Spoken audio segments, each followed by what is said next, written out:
Hello, hello. I'm Savannah. And I'm Elysia. And this is Burden of Proof.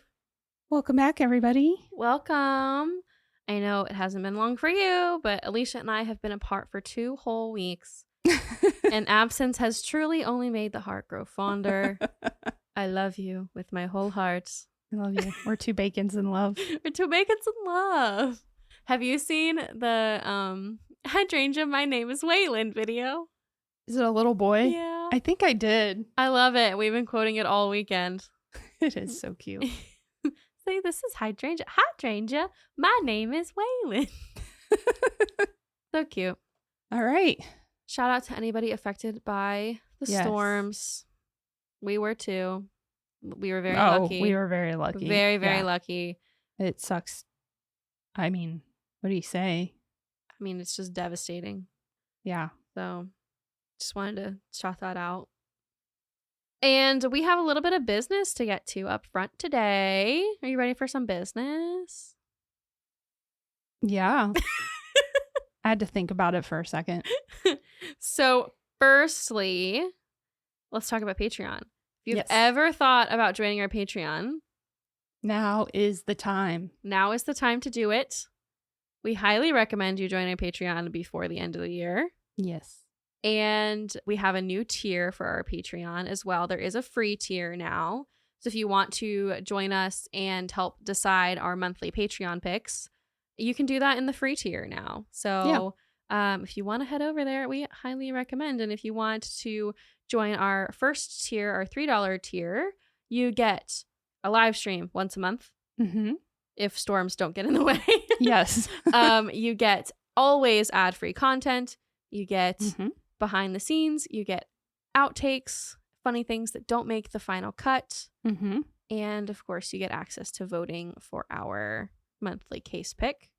And our Facebook group. And our, Patreon our private Facebook group. Exclusive Patreon Facebook And those group. of you already there, send us stuff. Yeah. That's participate. That's where you send us memes. Hang out with us. And we also message back on Patreon. So, I mean, we message back everywhere, but you can also message us through there. Yeah, and absolutely. So, yeah. But now's the time because we have big things coming in the new year. Yes. And you want to get in the door now. Be part of the Cool Kids Club who was there first. Yeah. Be the founding patrons, the founding followers. I don't know. The better version of the founding fathers with cooler hair. So definitely cooler hair. Definitely cooler hair. The other thing we wanted to do was shout out to our 3 new patrons who have already found and discovered our secret free tier that we hadn't announced yet. You guys are so smart. Marie, Patty, and Paula. I'm gonna say it. Patty effing K. Girl, I love say it. Say it with your chest. Patty fucking Paul. Or wait, not Paul. What am I saying? I'm sorry. I got excited. Yeah. Patty's username on Patreon is Patty fucking K, and it's hilarious. I love it. It made us laugh really hard. So shout out to our girls. Yes. Secondly, second area of business. Okay. We need to start teasing our new collab that's coming up. Yes. I'm excited. So we're just going to give you a little hint for now. We're not going to tell you a whole lot of details. Titillate your senses a little. Titillating is a fun word, isn't it? Elysia looked uncomfortable when I said it. Yeah, it's not my favorite word.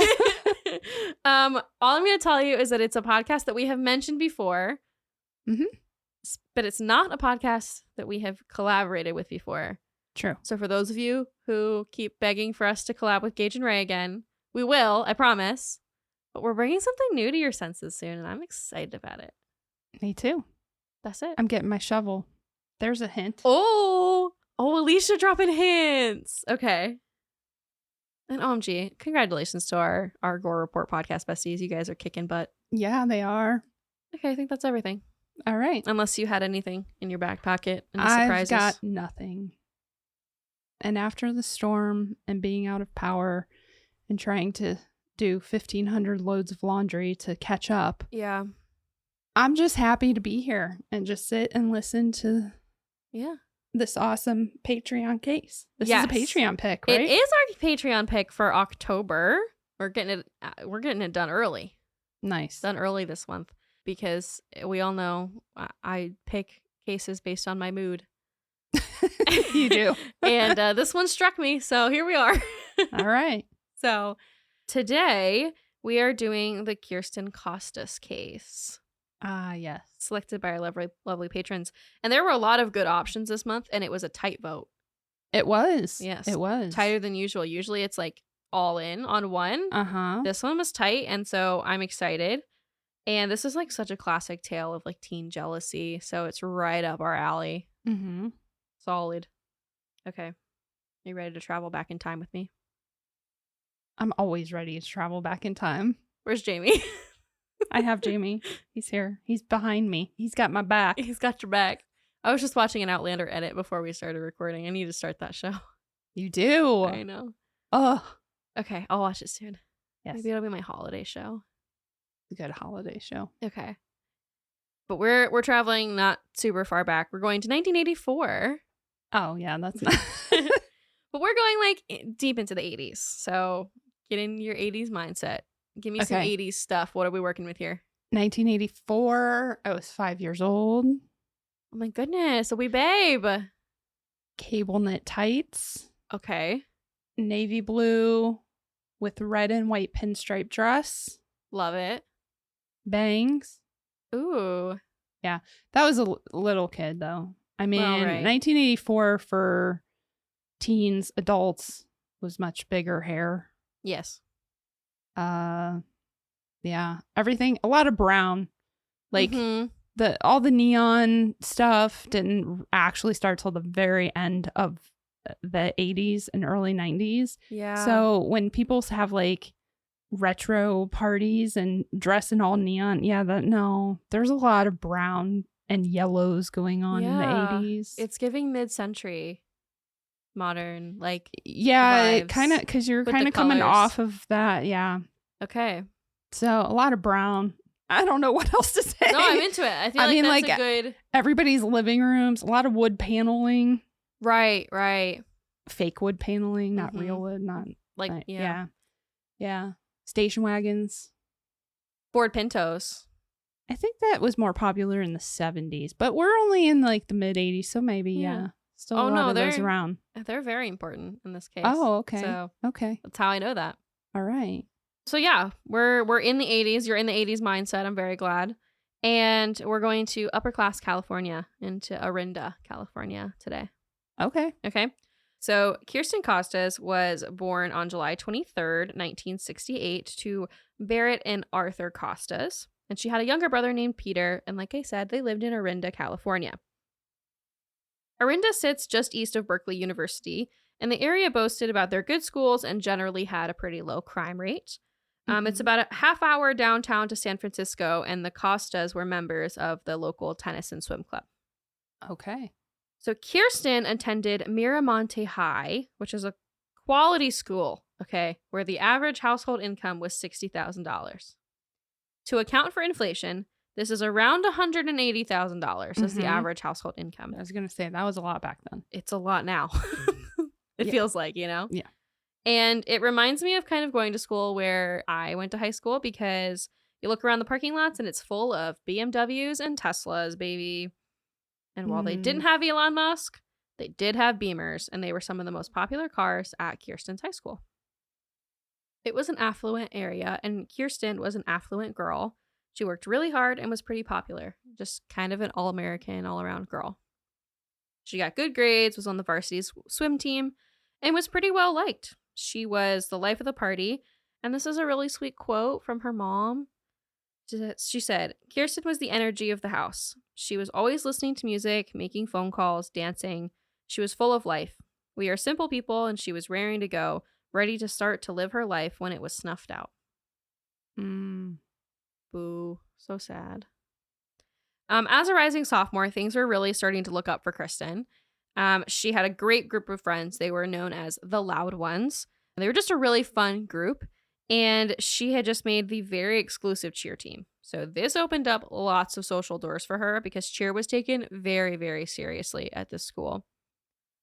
The parents were asked to sign a form before tryouts, basically saying that they would front the $500 cost for uniform and cheer camp if their child was accepted onto the team. $500? Yes. Back then? It's around $1,500 today. So it was a big commitment, and it was taken very seriously. So after tryouts, there was a big production made out of who was making the team. They would read off the names individually out of an envelope like it was an award ceremony. Oh, wow. And when Kirsten's name was read, she was called, quote, a perfect cheerleader. Okay. Miramonte High also had social service clubs, which were essentially sororities. And they were a super cool deal. There were lots of them on campus. And Kirsten had been invited to join what was called the Bobolinks, which people call them the Bobbies, which is, one of the sororities on her campus. Yeah. And after her acceptance and over the summer, Kirsten went to cheer camp, as she was required to do. And it was overnight, and she was staying at a local college campus while they were doing this camp, in a dorm. And her mom, in July, received a call from a girl at Kirsten's school. She introduced herself as a member of the Bobbies, and she told Barrett that she knew Kirsten was out of town for the weekend, but that when she got back, she was invited to go to a secret initiation dinner on the 23rd. Barrett said, of course she can go. And she was told, hey, don't tell anybody but Kirsten because it's a secret initiation dinner. So it's like top secret. It's super cool. This is like a Yale secret sorority society. It's giving Rory and Gilmore Girls in the puffs. Yeah, but also weird. Okay. Yes. So, of course, Kirsten gets home. Her mom tells her, hey, by the way, you were invited to this secret initiation dinner. And Kirsten's like, oh, hell yeah, let's go. It's exciting. Yeah. And her family was excited for her. They all were like, this is so great. You're doing so well. And they actually had a potluck dinner for her brother's minor league baseball team, or like little league team, the same night as the dinner. So they told her goodbye. We'll see you later tonight. Have fun. And they went off on their way. Okay. And Kirsten waited for her ride to show up. And around 8:30 that night, a mustard-colored Pinto honked outside, and Kirsten got in to see Bernadette Protti. Now, Bernadette was slightly different than Kirsten, but not super far different. So, Bernadette was born September 20th, 1968, to Elaine and Raymond Protti. She had several older sisters, and her family was devoutly Catholic. And she was raised in a loving household. Mm-hmm. However, they were middle class, not upper class. Mm-hmm. And so growing up, Bernadette always felt jealous of her wealthier friends, and she felt like the wage gap felt much larger to her than it ever actually appeared to her peers. Like it was a big deal to her that they were not poor, but like not as wealthy as her peers were. She always complained that her home looked cheap and that their furniture wasn't vogue enough, and she was always looking for the newest and the best. She recalls one story about being on a school trip and Kirsten making fun of her used older skis. She said it was humiliating and was part of the reason that she always felt like she was competing with her peers. Now, there are 2 movies about this case. There's an older one and a remake. As always, I did not watch these because they are fictionalized stories. And I never want to like give you misinformation so I haven't watched them yet, but from what I can tell from the general consensus of people who have watched the movie is that especially the first one makes it out that Bernadette is way more of a victim than she may have actually been. So they really play up on the fact that Kirsten may have been a bully, that she may have been mean to Bernadette. Throughout all of my research, I never saw context for the ski story. I never saw a quote of what she said that made her feel bad. I never saw what they were talking about, if it was just the 2 of them. I have no context for that story other than what Bernadette tells people. Right. And that's all she says, is that there was a comment made. I can't find a quote. Right. But there's no other, like, she doesn't talk about multiple incidents. No. Just the one. That's the one I can find. Now, there is an incident listed for somebody else with Kirsten later, and we'll talk about it later. Okay. But again, that's the only incident listed with Bernadette that I can really find a solid, consistent example of. And again, there's very little context. Right. So I don't want to go out on a limb and be like, well, Kirsten was a bully. I don't know that. I wasn't there. Well, I can say as somebody who grew up without much and lived in a place where I had a lot of friends that definitely had more than I did, that sometimes it's insensitive. Like, they will make comments that are insensitive, but they don't see it as a huge deal because it's the person who doesn't have as much, who is already it already is an open wound, if you will, that they feel like, well, I can't compete or I can't keep up with the rest of you. And those kids really don't think anything of it. And it's just a joke. Right. And not a big deal. But to that person, it's a much bigger deal. Exactly. So that doesn't constitute bullying. Right. And I don't know if there were other so.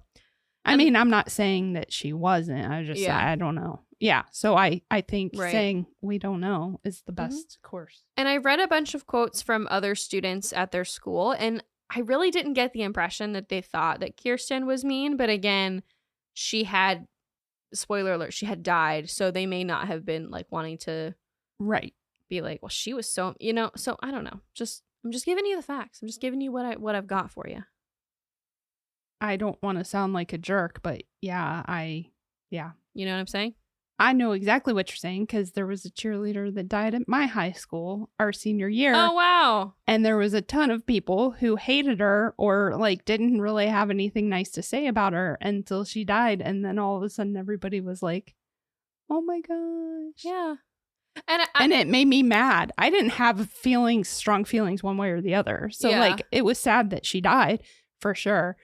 But you know me, I hate the hypocrisy in that. Yeah. So I was kind of being a jerk to people and pointing out what they said about her before she died.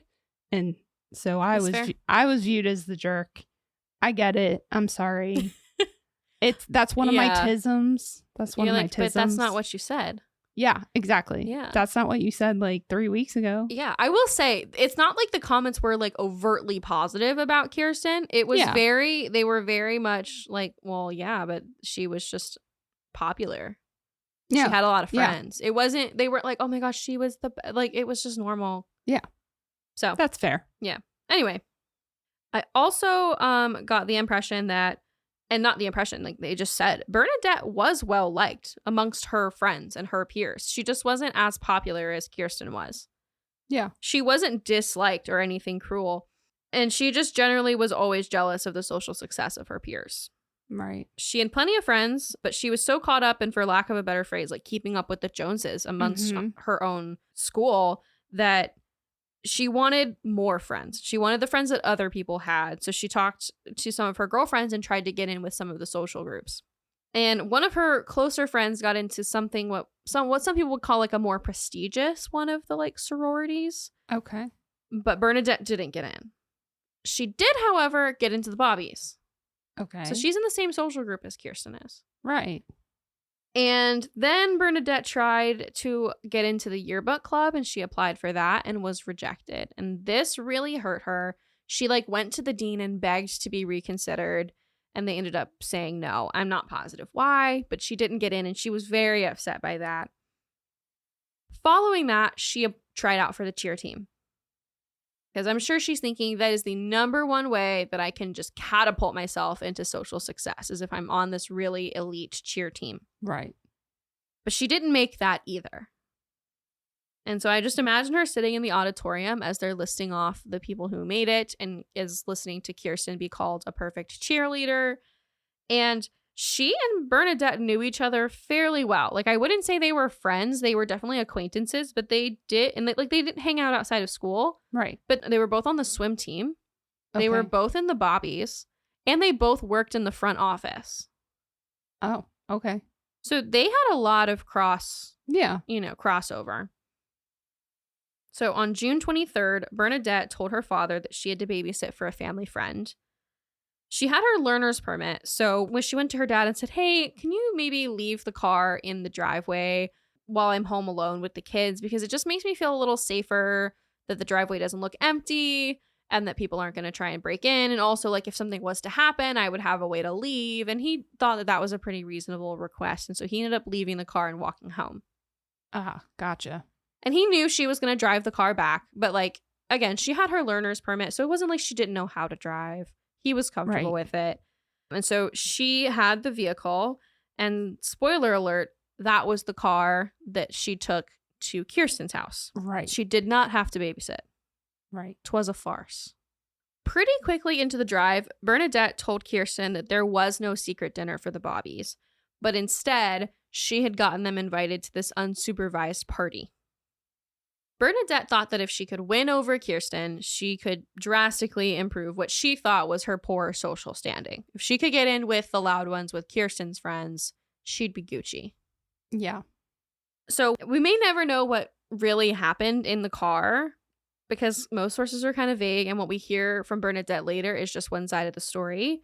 But what we do know for certain is that they argued, and Kirsten told her that she thought Bernadette was weird, or that maybe she thought she was acting weird, and she asked to leave.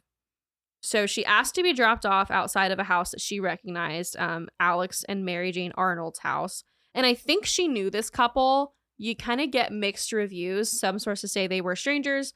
Other sources say she knew them. I am inclined to think that she knew them. Yeah. I mean, that would make the most sense, especially if she was picking up on weird vibes or something. She'd want to get to safety as soon as possible. Yeah. So she knocks on the door, and they're actually hosting a cribbage night with some of their friends. She asked to use their phone to try and call her parents. Of course, she then remembered, oh, well, I can try and call the house, but they're not there. So she did try. They weren't home yet. And she said, hey, Alex, my friend got weird. Can I, like, just call my parents? And he was like, well, they're not home. I'll give you a ride home. So he offers to give her a lift back to her house, and she accepts.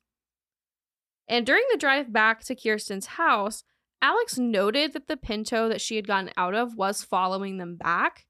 But Kirsten said it's fine. She probably just wants to make sure I'm home okay. Like, it's fine. And Alex would later say she didn't look scared when she got to the house. She just looks kind of like upset and annoyed. Yeah. So Kirsten tells Alex, I'm going to go over to my neighbor's house because my parents aren't home yet. And I know my neighbors are home. So he actually drops her off outside of this friend's house. Mm-hmm. And he watches as she starts to walk away. And then he sees a round-faced blonde run towards Kirsten and start fighting with her. So he thinks he's witnessing a fist fight. And then all of a sudden, the blonde runs back to her car and starts driving away. So he follows the Pinto, trying to catch who we know is Bernadette, but he doesn't know who she is. Right, but she was following, and Kirsten said she's did she tell him? Oh, it's probably that. You know, she said, I know is. who it is. Yeah. Why?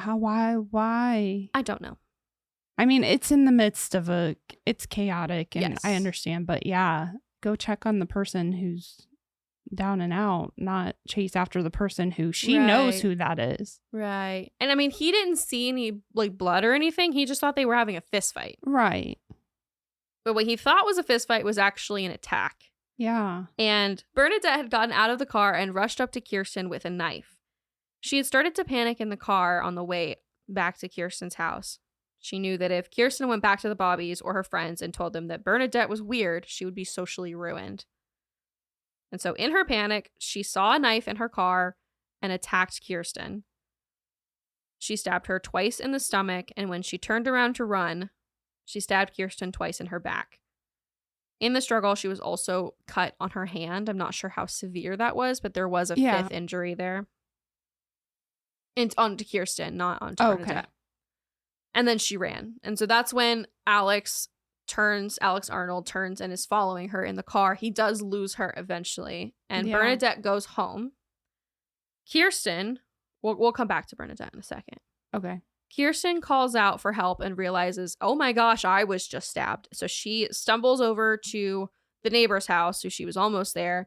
And they come outside and they immediately see that she's bleeding. Yeah. So the husband, is able to get her shirt off and sees that she is profusely bleeding. There's literally nothing he can do to stop all of the bleeding. He's trying his best The wife calls an ambulance, and right as they're loading Kirsten to take her away, her parents and brother come home. Oh my gosh. So they go with her to the hospital, but unfortunately she dies less than an hour later from her injuries, as one of the stomach stabs had cut into one of a major artery in her heart.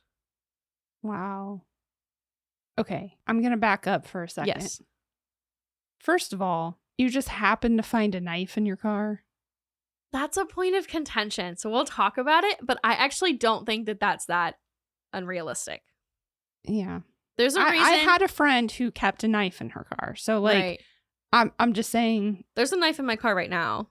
Yeah.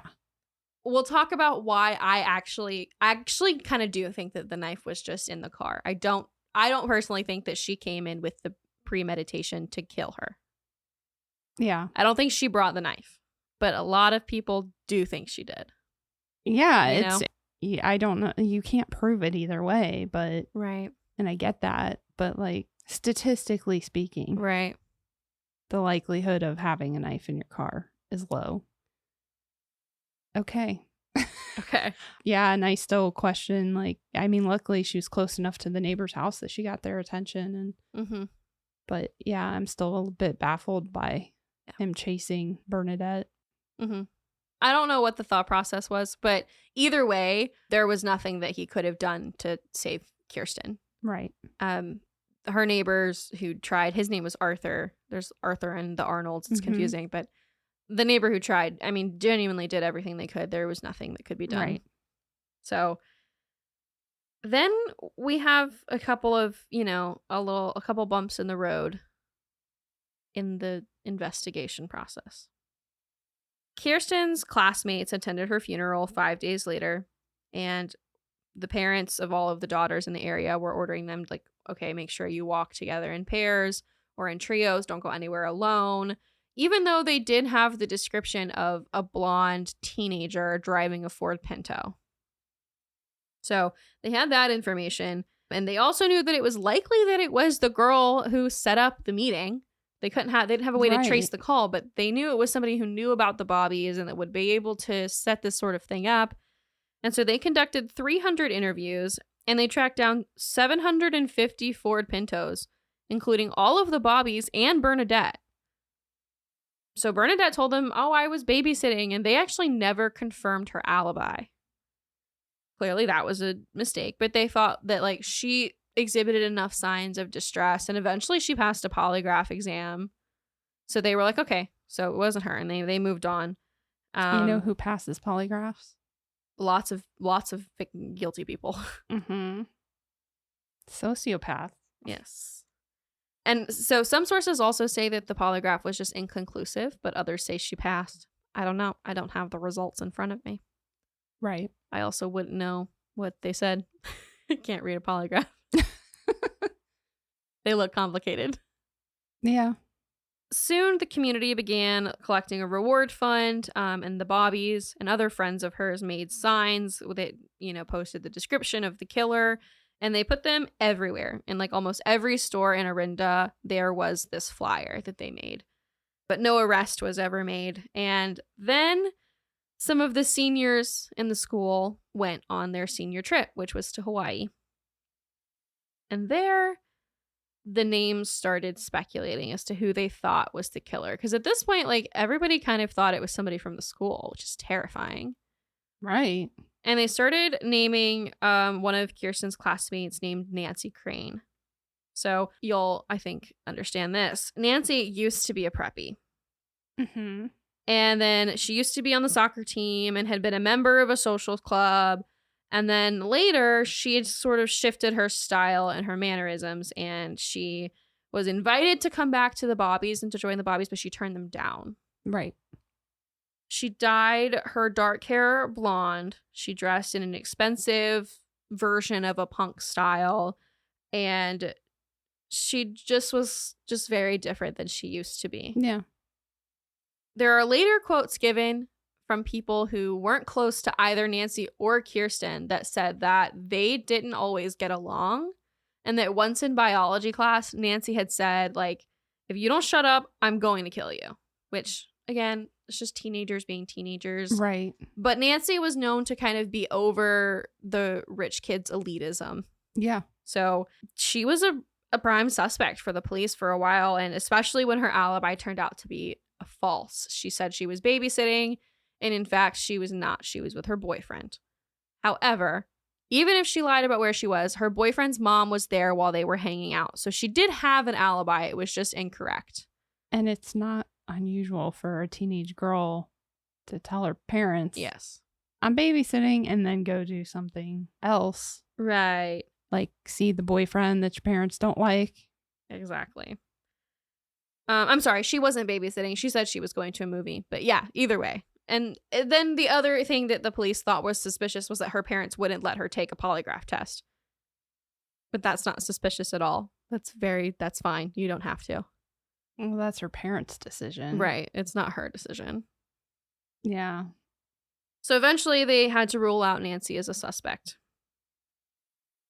She would later write in a class essay, quote, "The whole town of Orinda seemed to want me to feel bad because I had dyed my hair and I was not part of the social scene.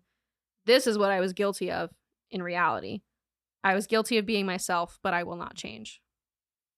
Bars. Yeah.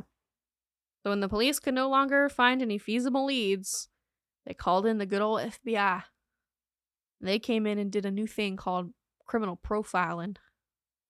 It seems a lot. I don't know. This seems like, I don't know. I feel like they could have figured it out, but yeah, I'm a bit surprised by this. yeah. But of course the FBI came in and gave them like a very obvious profile. Yeah. They were like, yeah, she'd be blonde. She would be somebody who's, acting like a mourner. She would be Catholic. She would have a big family. Okay, a lot of people in the area were Catholic, and it's safe to assume that if they're Catholic, they have a big family. Yeah, back then, definitely.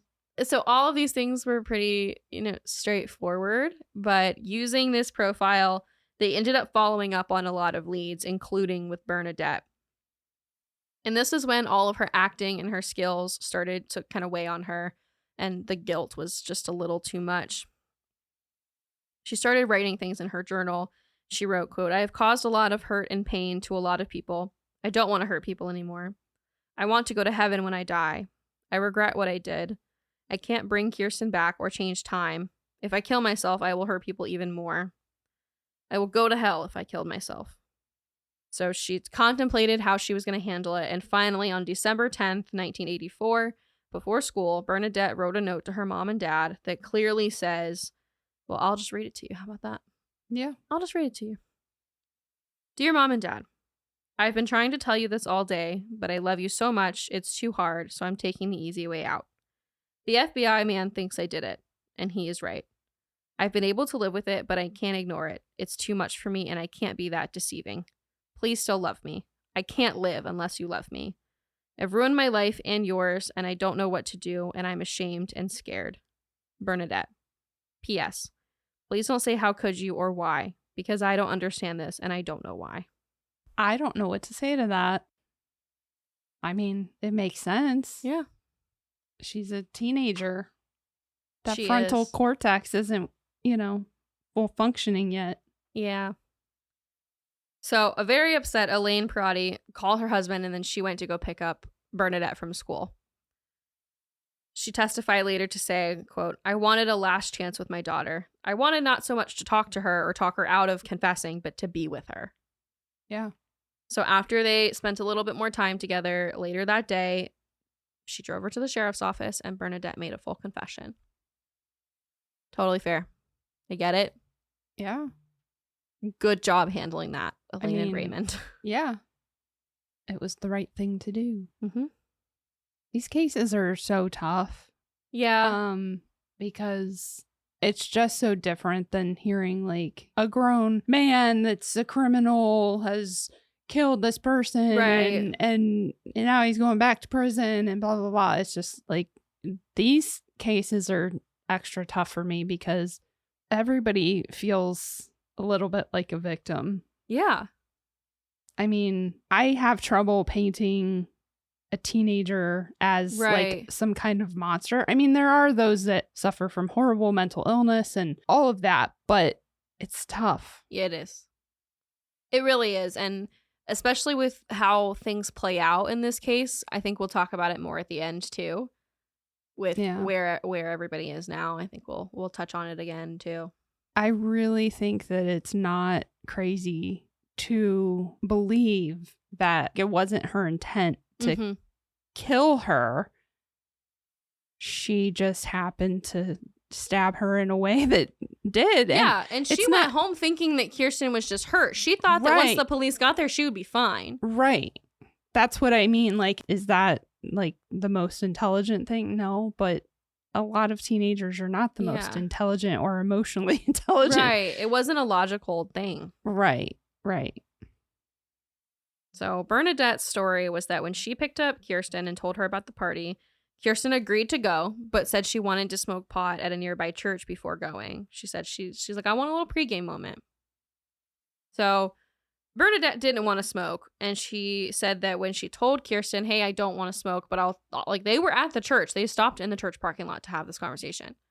So she said she didn't want to smoke, and that Kirsten started talking down to her and bickered with her about not smoking. When she said she didn't want to smoke, she said, Kirsten, this is when she said she was weird and asked to be taken home after they bickered about it.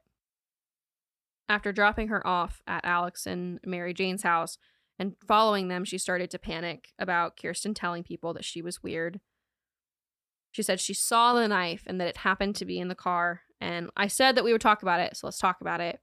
It would later come out that the knife was theoretically and of course they can't prove this, but theoretically it was in the car because her older sister is a vegetarian. And her older sister would testify and say, I can't say definitively, but I may have left that in the car because sometimes I cut my fruit or my vegetables or my meals in the car on the way to places.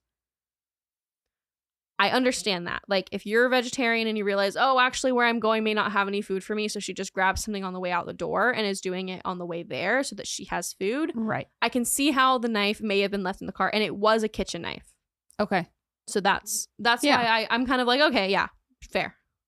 Yeah. So she maintains throughout the whole situation that she had no intention she didn't show up to the meeting intending to kill Kirsten. Right.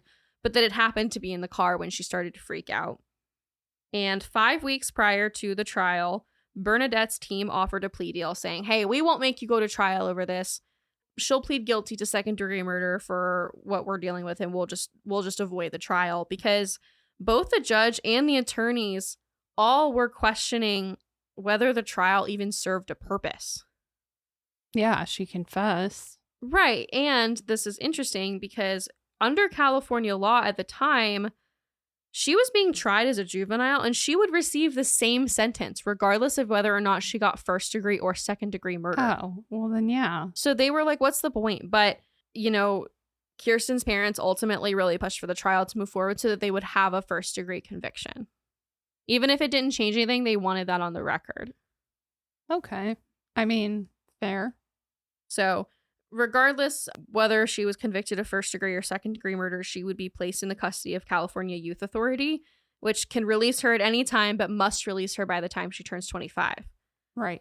This happens in another case that we've covered, and I couldn't verify which case it was, and it's been driving me nuts. And I'm pretty sure it was the barbecue pit murders with Marlene. I think that was also it. It was in California. I think that was also the situation because she got released early too. Yeah. So anyway, it's an interesting rule that California had in the 80s. Yes. So at trial, which was just in front of a judge, it wasn't a jury trial because she was a minor, she testified repeatedly that she couldn't explain her actions and that she was just really angry and that she just did it because she was upset. She said that she drove home immediately and flushed the marijuana down the toilet and washed off the knife. She thought that Kirsten had just been wounded and that she would be okay. And she didn't actually find out that she had passed away until everybody else in her school did the next day. And she said that the rest of the evening, she had a very normal night with her mom. She would later throw her bloody clothes in the trash somewhere. And then she testified again that she had just noticed the knife in the car. And in 1986, she was convicted of second-degree murder because they didn't feel that they could prove premeditation. And she was sentenced to a maximum of 9 years in the custody of California Youth Authority. You look like you have questions. This is one of those cases that makes me cringe because there's no way to prove things one way or the other. She confessed, and that's all they have to really go on. But am I mistaken? Wasn't the marijuana Kirsten's? Yes.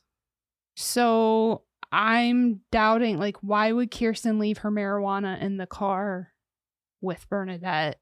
I don't know. When Bernadette didn't want to smoke it. I don't know. And Kirsten's family remains strong in the fact that they don't think she wanted to smoke pot. That's what makes them think that it was an intentional thing. Yeah. Now, I can't guarantee that a sophomore in high school isn't smoking pot just because her parents say she's not. Right. So, again, that's a good question that I don't know the answer to. I don't know why the pot would still be I'm just saying, Bernadette. I've been in that position of being the one that does not smoke pot. And I've been around a lot of pot smokers. Mm-hmm. Not a single one of them would have left their pot with me. That just doesn't add up for me, personally. I agree that it doesn't quite make sense. Yeah. Good catch. Side note, did confirm it was the barbecue pit murders. That's been driving me crazy for 3 days. It was Marlene Olive, who was also, but it was in the 70s. Anyway, sorry. It was driving me nuts. It's okay. And I realized that earlier while we were talking, I was like, oh my gosh, I think that was it. Okay. Yeah. So Bernadette Costas testified at her sentencing hearing and said, quote, "My heart is empty. I ache. I'm half a person. She will probably be given her freedom in a few years. I ask the people of California, is this justice?" She was right. Bernadette was paroled when she was 23, and she moved out of state with her family. She served, I think it was 7 years, if I'm doing math right. And the Costas family left California. So has Bernadette. Don't know exactly where she is, but what we do know is that she has changed her name, is married, has children, and a career. While she was incarcerated, she got her GED, and I believe either started or completely earned her associate's degree, and has had no secondary convictions. Right. I mean, that'd be the story. I don't know that I believe that it was premeditated, but there are pieces that don't matter. Yeah, but that marijuana piece really, yeah, I don't know about that. But then I don't know why they would have argued. And some people think that, like specifically, I'm pretty sure I saw that the Costas family believes that the marijuana was brought up to paint Kirsten in a bad light.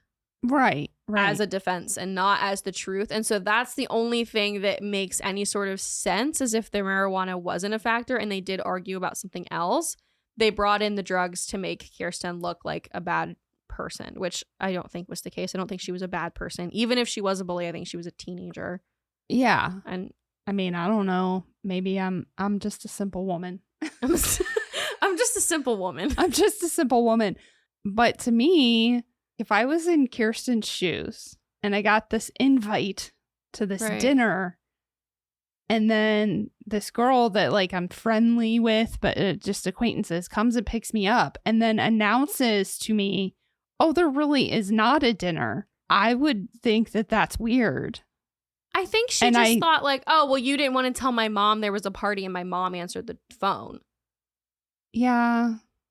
I don't know. I'm just throwing it out there that could have been why. But yeah, I mean, we are suspicious people. I am. I'm not going to no second location unless I know what the second location is. Right. So I get it. And we have no way of knowing if she actually did have a party to take her to. Or was that confirmed? I don't know if it was ever confirmed by police because it was supposed to be an unsupervised party. So I don't know how much they were able to find out about it. I was never led to believe that there was no party. Right. Through my research, nobody ever said, oh, and they found out there never was a party. Yeah. Because I think that would have been really important. I think that there probably must have been a party. Sorry, my wheels are turning. Oh, I know. It's I'm an like, interesting one. But wait, if there was this party, like, and Kirsten is super popular, She would have known. why wouldn't she have known about the party? I don't know how long the and cheer been camp invited. was. Yeah, like, So I don't know. So there's so many. I have so many questions. Anyway, lots of angles when you I mean, it seems like a straightforward case, and then you start looking at it and you're like, but wait. Yeah. Oh, but wait. Dang, man. I know. We never hear whose party it was supposed to be. Yeah. And the fact that she never reoffended is right enough to make you go, well, I guess, it's not like she just wanted to commit murder just for murder's sake. That's a toughie. Wild, but good job. You always do well with the teen cases. Thank you. And I just processed and looked back through my messages. This is a listener requested episode as well. I thought it was. Shout out to Heather for requesting yes. it. And also, if I had paid attention when I was looking back at my notes as to who requested it, it was also requested after the Marlene Olive case in relation. So she said, oh, also, this is a good one you should look into that's similar. So shout out to Heather for knowing better than I do. Thank you, Heather. Heather, you're a G. You're the best. We love you. And yeah, again, if you ever have a case you want us to talk about, we're way more than happy to do it. And yeah, we at the very least will add it to our Patreon polls and let the listeners decide. Exactly. Because we were getting a lot of requests. We were, and they've slowed down, so bring them back. Yeah. Our list has shortened. It has. But feel free to request. If you've made it this far to the end of the episode, go ahead and leave us a megaphone emoji for the cheer team. Nice. Okay, and if you do that, you're entered in for Sunday's shout outs on our stories on Instagram and Facebook. Yep. And I think we did it, folks. Yeah. Thanks for listening. Yeah, thanks for hanging in there, and until next time. Bye. Bye. Thanks for listening, guys. Find us on Instagram and TikTok at Burden of Proof Pod and email us at burdenofproofpod@gmail.com.